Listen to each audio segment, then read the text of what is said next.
Hey everybody, welcome to the Single Tracks Podcast. My name is Jeff, and today Gerow and I are going to be talking about mountain biking in Europe. So Gerow actually lives in Italy, in Turin, the Torino area. But before moving to Italy, Gerow, you were living in Oregon. So how'd you end up there in Europe? So I was living in Portland, Oregon. I was there for about 15 years, and I met a friend in grad school who had a farm over here. And we kind of devised a loose plan to start working on his farm.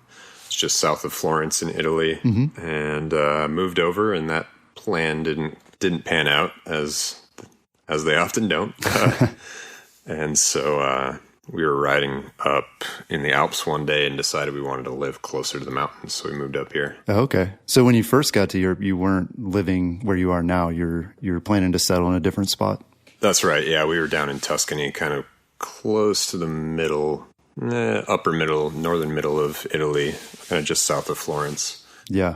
Did the mountain biking play into your decision at all to move to Italy? Like even initially, were you like, okay, I can work on this farm and also check out all the mountain biking? Yeah, absolutely. I had been over here, actually, my partner and I had been over here for a race in Italy, the Alta Via stage race that doesn't happen anymore, but it was a really cool 8-day cross-country race, and just really loved the trails and noticed that there were trails everywhere, like kind of everywhere you go, every single mountainside, every little town we went to, there was something, and usually like something worth riding. There was a lot of really, really cool trails. So in Portland, you have to drive to ride pretty much. I mean, there's a teeny tiny bit, like I think less than a mile of trails there. That's not enough. No. So yeah, moving somewhere was definitely always going to happen. And the challenge of, like learning a new culture and new language was exciting. So cool. Well, yeah, describe sort of the local mountain bike trails around you in Torino. Yeah. So on the southeast side of town, we have a small, kind of longer little hill. It's like a 40-minute to an hour long climb with a whole bunch of trails around both sides, and across the top, it's a whole bunch of cross-country stuff that's really well made, and a lot of it's well maintained. It's oak forest, so it's doesn't get too covered in branches. Okay. Yeah, there's maybe 6 gravity tracks that folks will, train for enduro and downhill and stuff like that on. The rest of it's some really nice cross-country stuff. And they're all open to hiking, mountain biking, horses, whatever. There's no regulation, really. Yeah, that's cool. So what's like the elevation gain, like from the bottom to the top, would you say? I think it's around 1,000 feet. Oh, wow. That's a pretty big hill for a lot of people. A lot of people might call that a mountain. Yeah. Well, we're right. I mean, we can see the Alps from that hill or mountain. So, comparatively, it's like a little lump. Yeah, being able to see the massive mountains right above us. Yeah, that's really cool. Sounds really scenic. And you did a story a few weeks ago about sort of the way trails are built and developed sort of in your area. A lot of it started out, or maybe still is, like social trails, right? These aren't like trails where some group came in and like raised a bunch of money and built trails. Like these trails have just been created by users over time, right? Yeah, exactly. A lot of them were created by a cross-country club or team that I ride with quite a bit. It's a bunch of folks who just want to ride, and they go out and meet with landowners and just get, sort of verbal confirmation that they can build a trail, and they build it. So yeah, it's not like illegal trail building. It's like it's informal trail building, maybe we would say. Exactly. Yeah. Minus the bureaucracy and 10 times the trail. Yeah. Pretty much. That's really cool. Well, is it worth, like, if somebody is visiting the area, like, is it worth riding the trails, or are they more like local trails where, it's good if you live there and it's convenient and you do it sort of after work, or are these like destination trails where you would recommend people come and check them out? I think for sure if someone was in the area, if you're like wine tasting or something.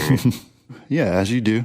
As people do, it's a nice place to come to Alba or somewhere and do a wine tasting. It's pretty popular. I think it's worth riding the trails around town. They're super well built. The catch, I guess, is that you would need to go to a shop. Seems to be the easiest way and ask for somebody to go on a ride with you. Like, nothing's signed. And there's so many trails that it's pretty easy to get lost. Yeah. So, yeah, there's no map. There's no signage. I mean, that's definitely a part of what they're working on and what they're trying to change. The city's working with the builders and with Imba Italia a little bit, and with the local alpine clubs to try and sort out how or if they can put together a map and start signing things.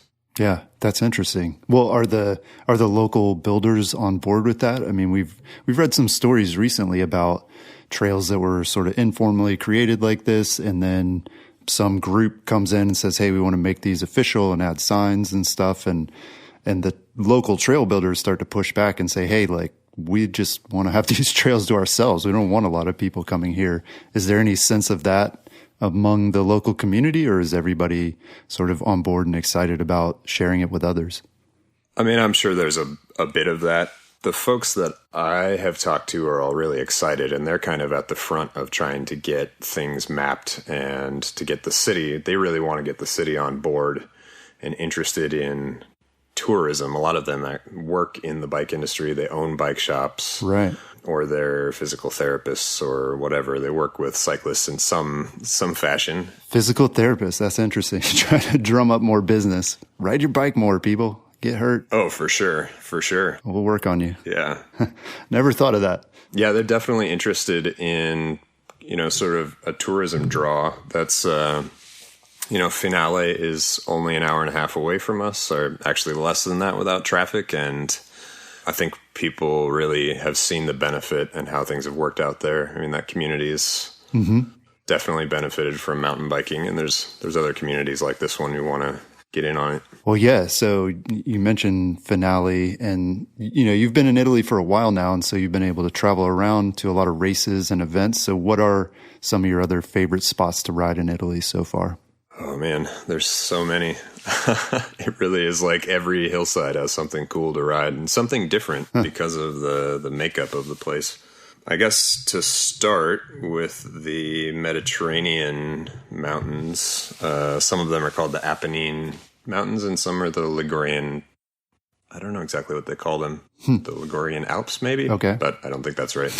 Anyhow, that's down around Finale. And then there's Diana Marino and Pietra Liguri, where there was the Super Enduro this last weekend. Okay. Really nice, well-built trails. It's down there. It's pretty rocky. A lot of it you can ride, even if after, like the day after it's rained, it won't be super muddy.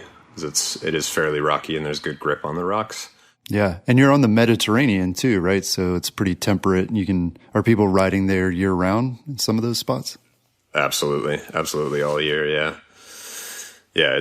You can shuttle to the top of 20-minute, 30-minute long descents all year long. That's cool. Yeah. I always think when I think of mountain biking in Europe, I just imagine the Alps, and I think about like snow and, like limited riding season and stuff. But then, what we've been seeing from you, a lot of the photos and like the places you've visited so far, like it looks really cool. Not a lot of rain, like sunny conditions and warm all year round. Like that sounds really cool.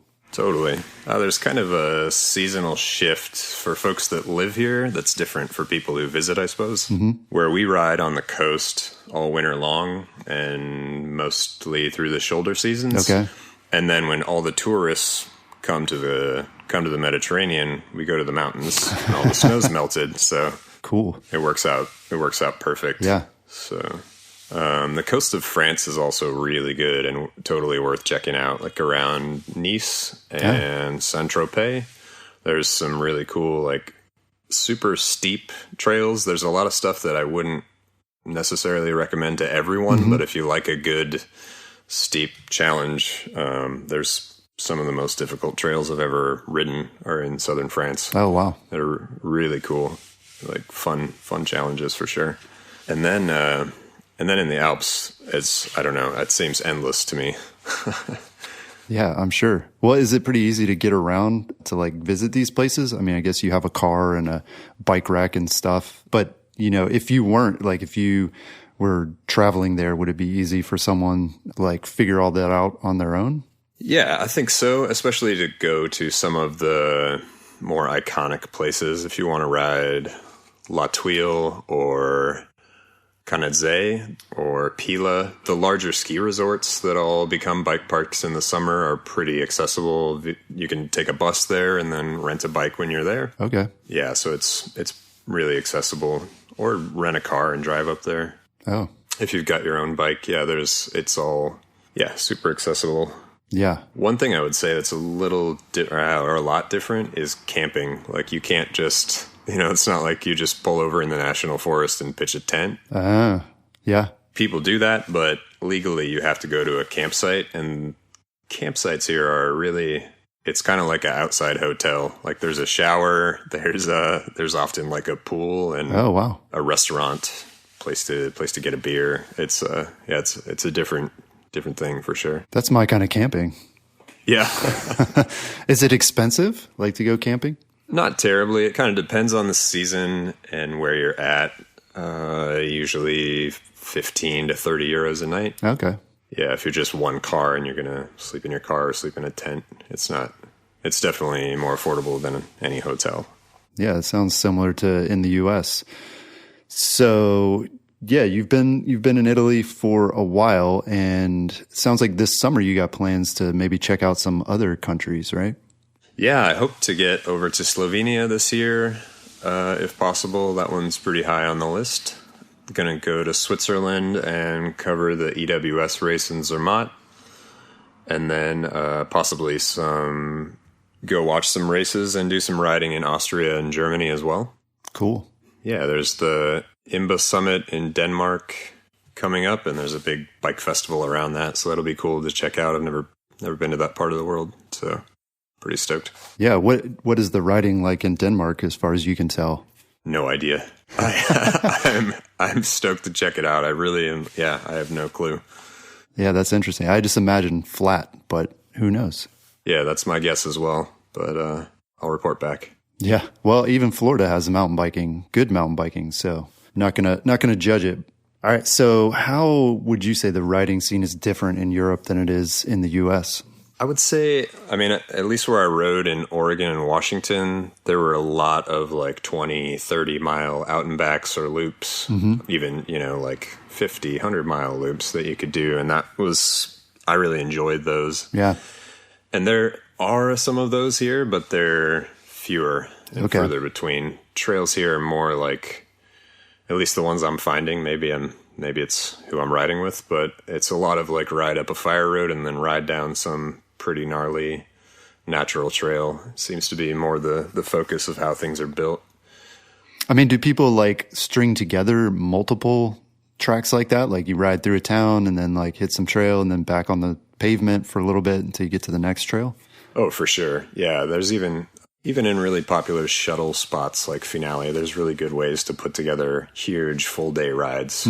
One of them, I think I put it in the article, the Shredless article about Finale.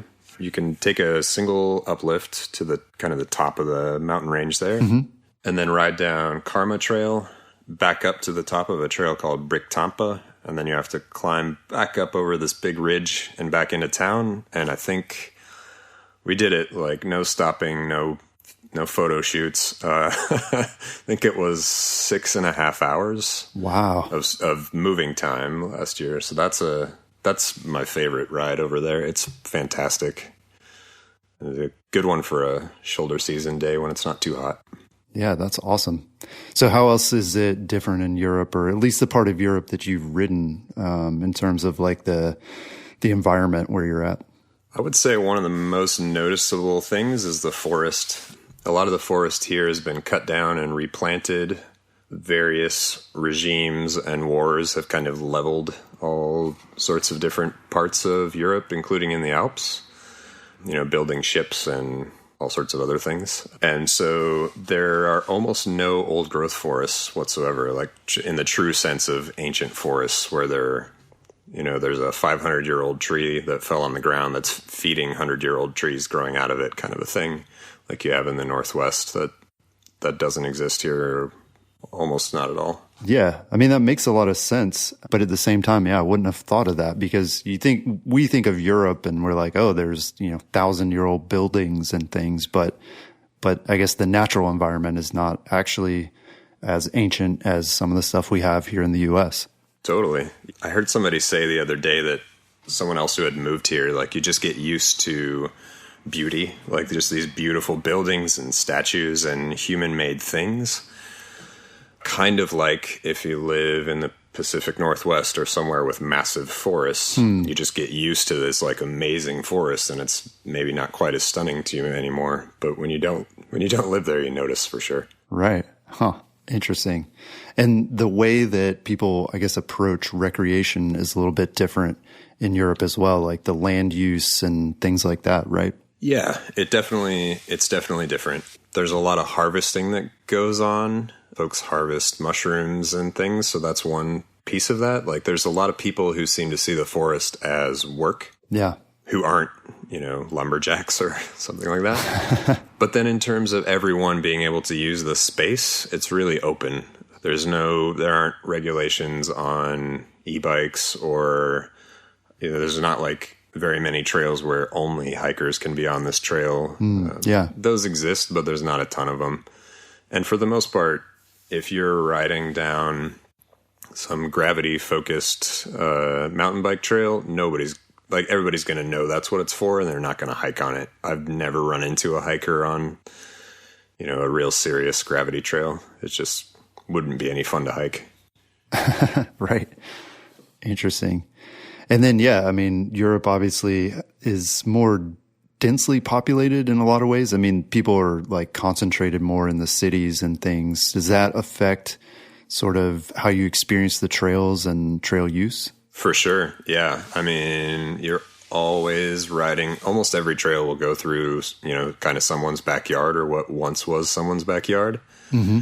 And to the point that when we were in Tuscany, we would ride through like Etruscan tomb sites, and there'd be these plaques in the forest, kind of sharing information about ancient people that had done, various cool things in that spot. So yeah, there's always some human-made thing on almost any ride, and there's less and less of that in the Alps, but you still will run into small towns like more frequently than you would, say, in a lot of the U.S. and Canada. Yeah. Interesting.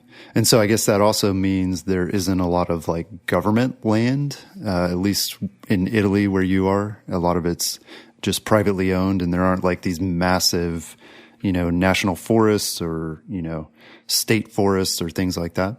There are state forests, but they're like some state forests in the U.S. They'll be managed alongside different agricultural practices, and they'll be open to certain amounts of cutting and harvesting and different things like that. Yeah. But there are state and national forests. I think they just call them all state forests.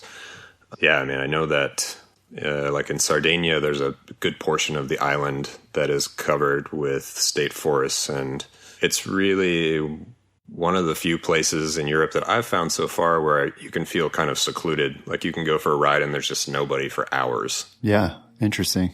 It's pretty cool. Yeah. So we talked about some of the differences between riding in Europe, the mountain bike scene, and the U.S. How is it similar? Like, have you been able, as an expat moving there, have you been able to connect with some of the locals through your love of mountain biking? For sure. Yeah. I mean, almost all the friends I've made so far are people I've met while I was riding somewhere, riding in the hills here in Torino, or in the Alps, or over on the East Coast in the Dolomites. Just meet people, swap numbers, and and go for more rides. Yeah. Yeah, it's been great. People have been really friendly and helpful and excited to share their local trail systems, or a good place to eat, or cool place to stay. Yeah. So yeah, it's been fantastic. That's awesome. And then, yeah, so how is like the riding similar to here in the U.S.? I mean, everybody just loves to ride and loves to descend. It's universal. Yeah, totally. Like when I moved, a lot of my friends were getting more and more into gravity, like moving a little bit away from cross country, still enjoying climbs and technical flatter trails, but really like getting excited to go faster and learn how to do different things going downhill. Mm-hmm. And that's picked up massively here. I mean, enduro racing it's huge. The race last weekend, there were 400 people. There were folks from the Czech Republic, Poland. I rode with a Swiss guy pretty much all day. A lot of Italians, of course, a bunch of people from France because we were really close to the border. Mm-hmm. So yeah, it's still exploding. Yeah, that's interesting. How do people view like bike tech and stuff? Like, are the bikes different that you're seeing over there? I mean, I guess there are probably brands that are more popular in Europe than in the US, but overall, are you seeing like similar bike setups there? Yeah, it seems fairly similar to me. Actually, a lot of US brands are pretty popular. You see a lot of Santa Cruz bikes and Giants. I think Santa Cruz might actually be the bike I see the most. Really? Yeah.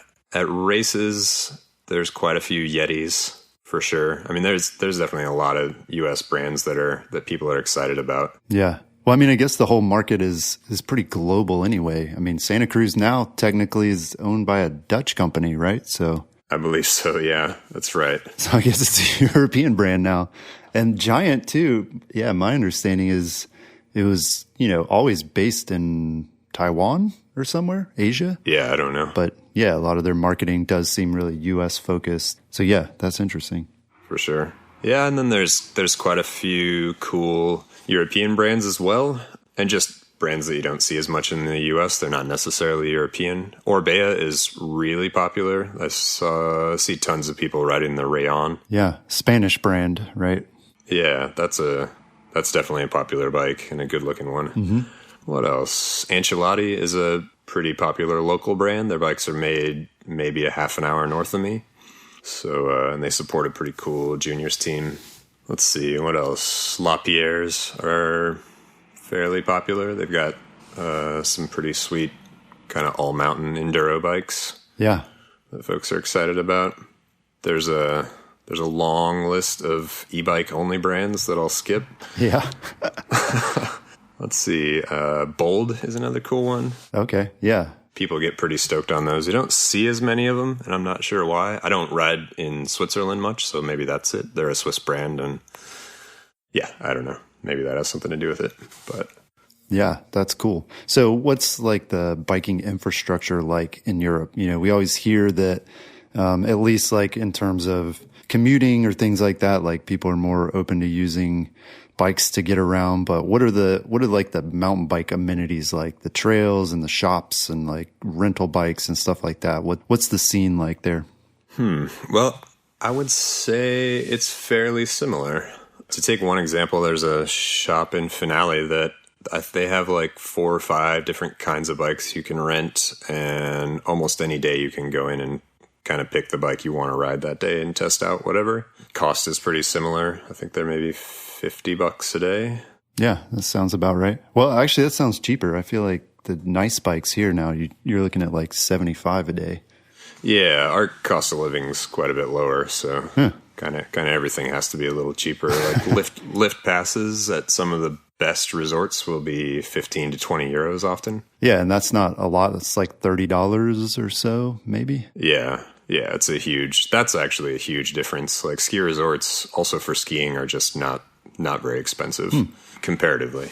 Yeah, and then you mentioned like the campgrounds being a little different, where you have like a little restaurant and like more amenities. Are the trailheads that way? Like, are there bike shops closer to the trailheads, or like food and stuff like that available? I guess that would be one pretty big difference. I mean, there's food available everywhere.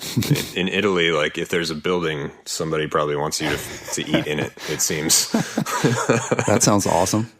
Yeah, it's not terrible. But trailheads are often not marked, and you kind of have to find a place to park where you can, unless it's like a place that's designated really like this is a mountain bike spot. Yeah. Places like La Tuile and Pila and, the kind of the places that most folks who are familiar with riding over here, like they're more of a household name. Yeah. That's because like not everybody drives to the trail, right? A lot of people are going to be riding to the trail from their house or whatever, right? Yeah, it can be, or they'll just ride from the closest town.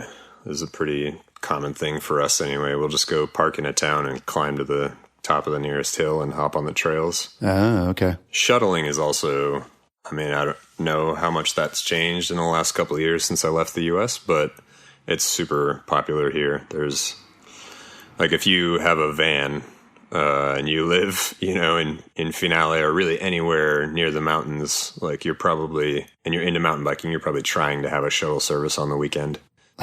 Yeah. So you're selling food out of your house and then you're using your vehicle to shuttle people. That's awesome. What are the prices like for that? Like if you got a shuttle up? Always depends on the spot, but usually it's $10 if you just want one lift. I know in Finale, that's the rate for any service, $10 for one lift. And then you can usually do some kind of top laps with maybe 10-minute descents and then pedal back up and do that until you're tired and then do the longer descents the rest of the way down. Oh, cool. Or you can take a full day shuttle with a guide where they stop at some cool place in the mountains for lunch, and that's usually $40 to $50. Wow. That's awesome. And you also, I think you mentioned that races are less expensive there too. You do a lot of racing and your partner does as well. What have you found in terms of the racing there? Yeah, racing seems far more affordable. And I don't know if that's good or not. Maybe there's fewer things that promoters have to pay for. I'm not sure what the reasoning is behind it. But even the bigger races, like there's an enduro series that I just paid for it's called the 4 Enduro, and I think they're $50 a piece. And a similar, kind of the exact same like weekend one day enduro in the US was almost 100. Oh, wow. Maybe some of them were over 100. So jeez. Yeah, it's pretty different. And that, I don't know. There could be a good reason for that. I'm not sure. Yeah. Well, does it seem like people do more races? Like, I feel like, the people that I ride with here, they might do one race a month or something like that. But in Europe, is it more like every weekend you're doing a race, whether it's like a local one or maybe you're going to travel? Is it more popular there, would you say? It does seem really popular. I don't know if it's more popular because it's always felt to me like people either race or they don't. Right. Like nobody's just like a casual racer, like sign up for 1 or 2 a season.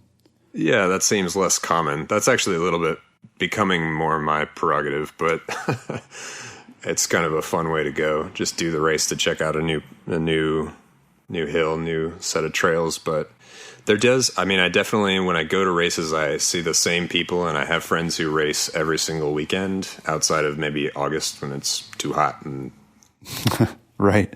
Yeah, there's definitely enough races you could race every weekend. And if you wanted to race cross country, enduro, downhill, you would have your pick of sometimes 3 or 4 races a weekend within driving distance. Oh, wow. Yeah. And it sounds like maybe some of them are better attended too. You mentioned that race that had 400 people at it. And that's not even like if there's a race here in the US with 400 people, that would be like a pretty well-known race. But it sounds like, that's maybe a little more common to have these like massive local races in Europe. Yeah, it seems like it's becoming more common. The numbers are growing still. Yeah, a lot of races are capped for how many people can race, but I think part of it is there's a lot of older people who race here. Some of that might be based on their bikes. Some of it is there's also like older folks who want to race and they have either kids or people in their family who want to race, and they bring all the juniors with them. So there's a pretty strong juniors scene. And I know at the Enduros, they'll do like 2 of the tracks that we do for I think it's the kids that are under 17. And yeah, it just seems like a cool development program that's working out pretty well. There's a bunch of teams that have like really healthy development programs getting these kids started and making sure it's fun. So yeah, that's interesting.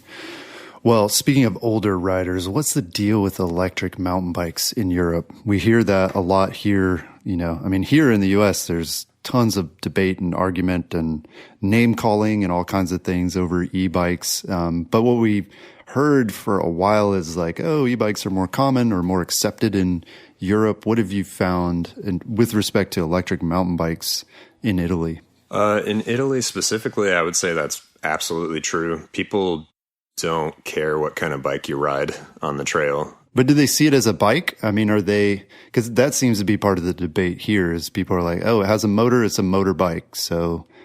Yeah, no, here, definitely not. The thing only goes 18 miles an hour. Yes, it has a motor and it's a bike, but. It's the slowest motorcycle ever. Yeah, if you've ridden a motorcycle before, you would not waste your time on an e-bike, if that's what you're looking for. I mean, yeah, it's definitely like fully accepted. Nobody that I know has any problem with people riding wherever they want to ride. There are no trails that aren't open to e-bikes. There are even e-bike specific races where there'll be like some super gnarly climb that would be like technical enough to ride down. Mm-hmm. But that's part of the race is to go up it, and to see how you can handle the power of the motor versus your skills and your own fitness. Yeah. So it's super popular. Yeah. That's interesting that there isn't that distinction or like trails that are open to certain uses, but not others. It definitely sounds a lot more open and accommodating. Yeah, for sure. So what surprised you the most about mountain biking in Italy? I would say just the amount of trails. There's just trails literally everywhere. Yeah. And the country is almost entirely mountainous apart from the Po Valley in the north. Mm-hmm. So, and even there's trails. They're just flat. Yeah. It's really like there's just somewhere to ride no matter where you go. Yeah. I mean, are these trails like really old? Like why are there trails everywhere? Is it just because people have lived in the area for centuries and they've always like first they were footpaths and then they were bike trails, or like why do you ascribe all the number of trails to? So a lot of them were footpaths for folks that lived up in the mountains and maybe farmed in the mountains. Some of them are munitions trails from the military or even from the Romans. So there's these trails that look kind of cobblestone, but they're with round stones. And they're called Roman roads or antique roads. Uh-huh. And there's chunks of those in a lot of different hiking and mountain biking trails. Yeah. Are those fun to ride? It sounds bumpy. So they're bumpy. Yeah. I mean, it would be fun to go down one, I guess, but like pedaling through that doesn't sound like a lot of fun. Yeah. It kind of depends on how well they held up. Yeah. How much mud was in between things. There's also a really healthy alpine organization here that was actually started in Torino. It's called the CAI, Club Alpino Italiano, and they've built tons of trails all over, especially in the Alps, but all over Italy. And I think they might be linked up with other alpine organizations. I'm not sure to kind of go beyond that. Yeah. And then there's IMBA trails, and there's tons and tons and tons of social trails. I would argue that maybe half of the trails in the country are just trails that mountain bikers built for fun. Huh. That shoot off of the antique trails and and are kind of built above and below all the stuff that was there before. But yeah, there's a lot of folks just building trails on the mountain behind their house. Yeah.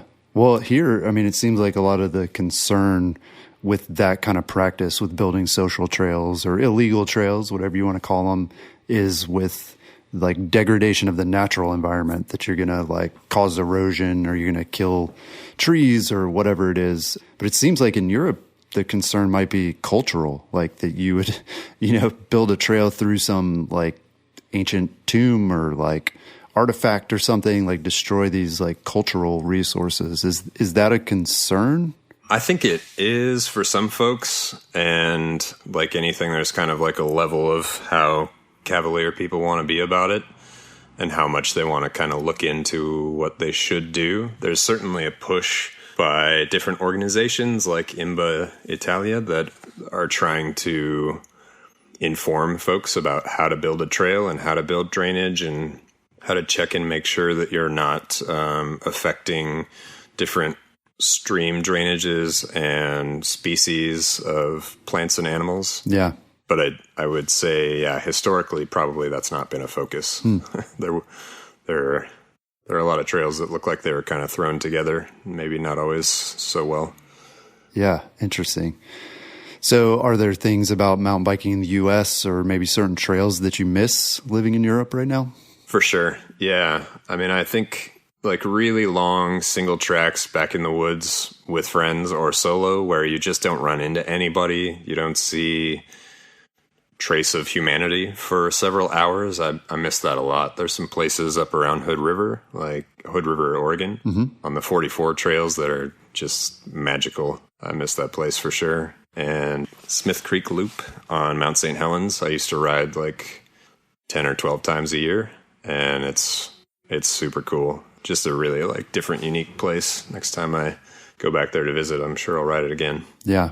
Yeah, those places where you can just really get lost were pretty special. Yeah, interesting. Well, to me, I mean, you seem focused on more of the like enduro side right now.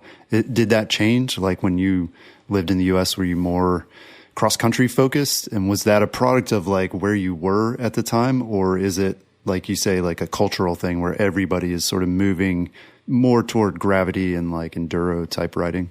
When I was in Oregon, we were starting to ride more gravity and going to places like Post Canyon in Oregon and, really like trying to best each other, going as fast as we could downhill on whatever bikes we had. The shift was definitely happening, but here, a lot of the best trails are built that way. Like they're built to ride up the fire road and ride down the trail fast. That's what they're for and how they're designed.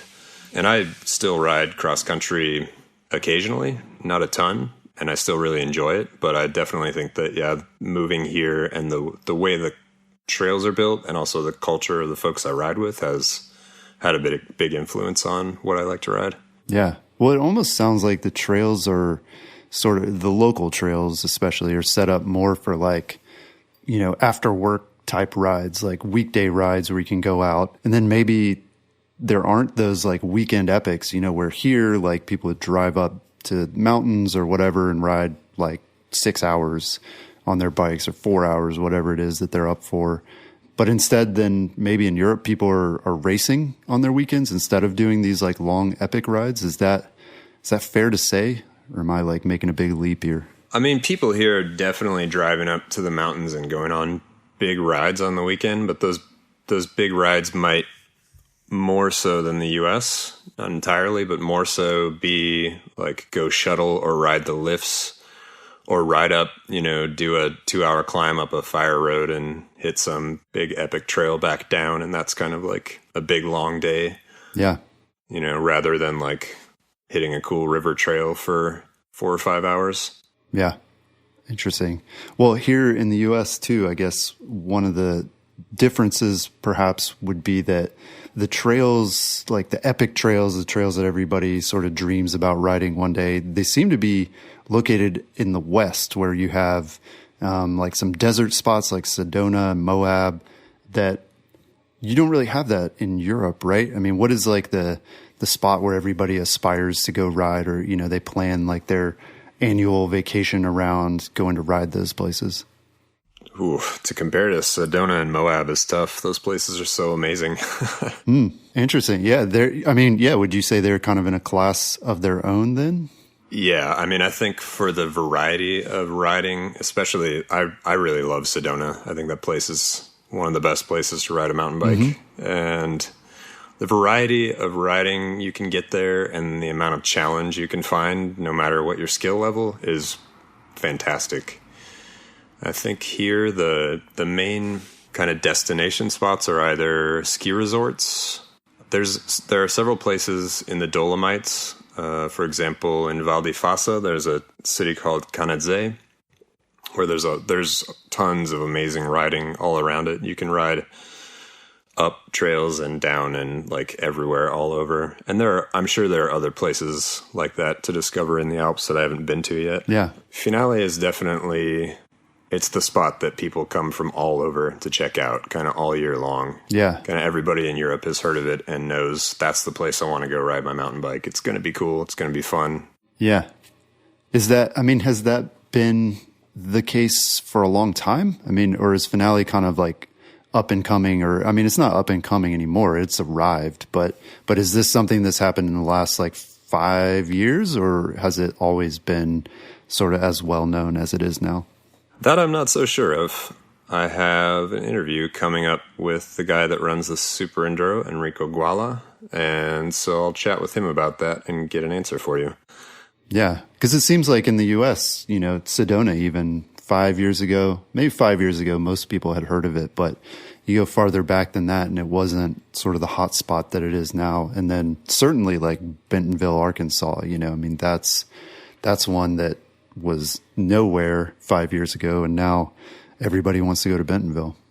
Yeah, from what I've heard, Finale has been a place to ride for quite a while. It was a rock climbing destination before that, and still is.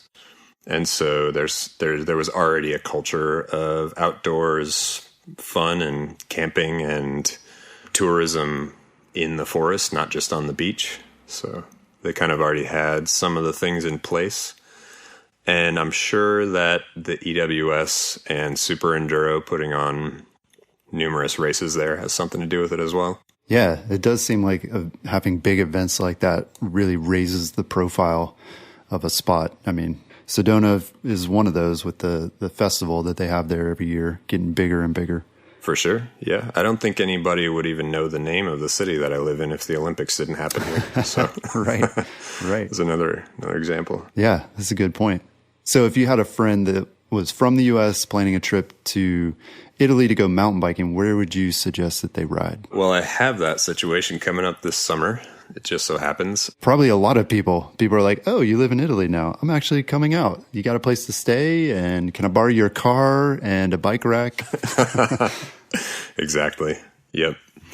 So I think the first place I would suggest, both because it's unique and beautiful and the trails are really, you can't find them anywhere else. They're pretty special, is Canazei, which is over in the Dolomites.